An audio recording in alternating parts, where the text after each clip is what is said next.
আসসালামু যারা আমার এই চ্যানেলে নতুন রাহমাতুল্লাহি। তারা আমার চ্যানেলটি সাবস্ক্রাইব করে রাখুন। স্থায়ী ঠিকানায় সৎ প্রতিবেশীর জন্য দোয়া। আল্লাহুম্মা ইন্নী আউযু বিকা মিন জারিস সুই ফি দারিল মাকামাতি ফাইন্না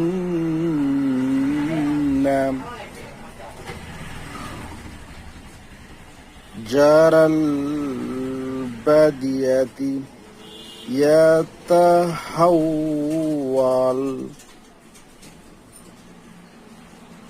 হে আল্লাহ, আমি তোমার নিকট আশ্রয় প্রার্থনা করি স্থায়ী ঠিকানার অসৎ প্রতিবেশী থেকে, কারণ যাযাবর জীবনের প্রতিবেশী পরিবর্তন হয়। আলহামদুলিল্লাহ।